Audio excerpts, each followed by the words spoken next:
Halo semuanya, selamat siang teman-teman. Hari ini kita akan membahas topik yang sangat penting nih teman-teman bagi kehidupan bersama dalam bangsa kita. Topiknya adalah bagaimana Pancasila menjadi pedoman dalam menjawab persoalan intoleransi. Kita tahu bahwa bangsa kita Indonesia sangat kaya akan keberagaman. Contohnya seperti suku, agama, budaya, dan bahasa.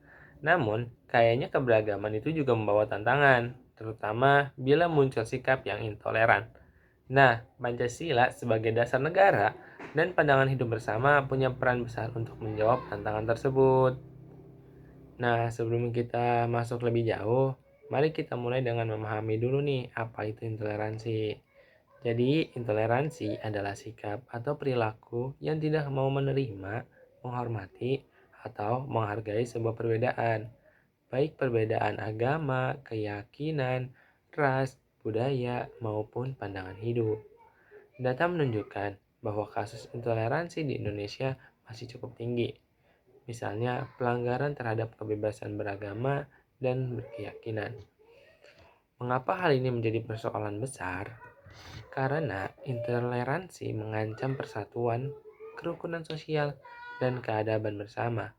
Sebagai negara yang berlandaskan Bhinneka Tunggal Ika, keberagaman itu seharusnya menjadi kekayaan, bukan menjadi pemecah. Contoh nyata dalam beberapa kasus, konflik antar umat beragama atau penolakan tempat ibadat yang terjadi berlangsung bertentangan dengan nilai-nilai dasar berbangsa. Jadi, tantangannya adalah bagaimana kita sebagai warga negara bisa menjawab, merespon, dan mencegah intoleransi agar keberagaman tetap menjadi harmoni dan bukan menjadi konflik.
Disinilah Pancasila masuk sebagai pedoman penting.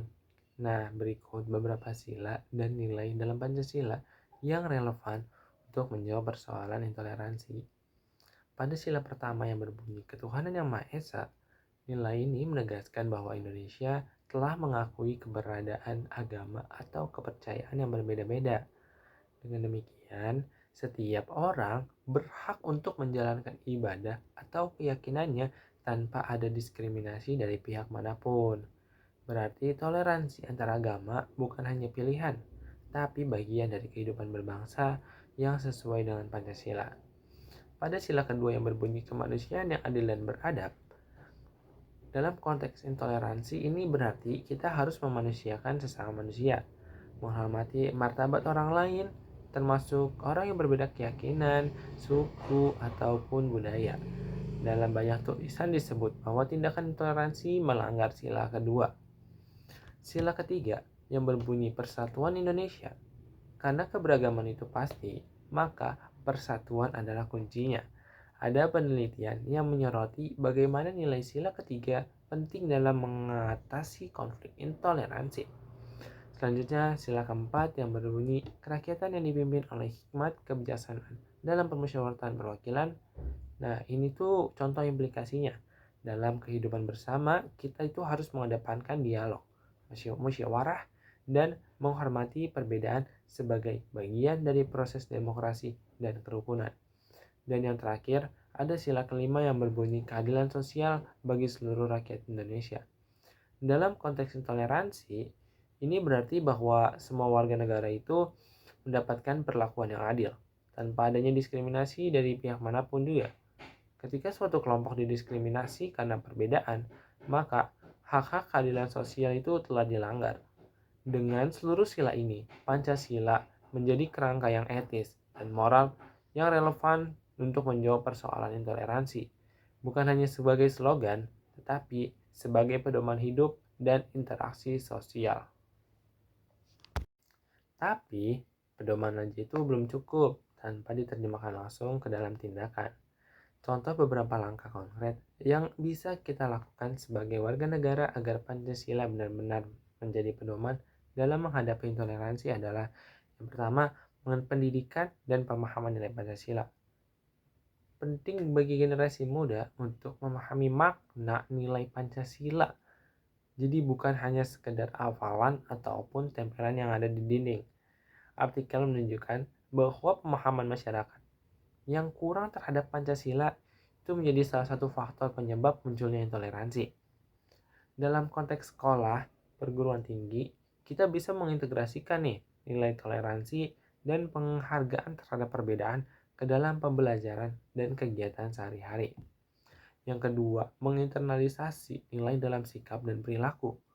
Apa sih contohnya? Nah, oke. Misalnya, kita nih bertemu dengan orang yang berbeda agama atau budaya, kita itu harus menunjukkan sikap yang menghormati, bukan sikap yang mencemooh atau bahkan sikap menghakimi. Menganggap perbedaan itu sebagai kekayaan, bukan sebagai ancaman. Beberapa studi juga menyebutkan bahwa nilai Pancasila bisa menjadikan perbedaan sebagai hal kelaziman, bukan hal yang luar biasa. Yang ketiga, dialog, musyawarah, dan kerjasama antar kelompok. Ketika konflik atau gesekan telah muncul, kita menggunakan pendekatan dialog dan musyawarah sebagaimana sila keempat mengajarkan. Jadi tidak langsung menyerang atau bahkan memaksakan kehendak sepihak. Contoh praktiknya, kegiatan lintas agama, lintas budaya di sekolah atau masyarakat yang melibatkan berbagai elemen untuk membangun saling pengertian. Yang keempat, penegakan keadilan dan kebijakan yang inklusif. Nilai keadilan sosial pada sila kelima mengingatkan bahwa masyarakat dan negara harus memastikan tidak ada diskriminasi atau perlakuan tidak adil terhadap kelompok tertentu, baik mayoritas maupun minoritas.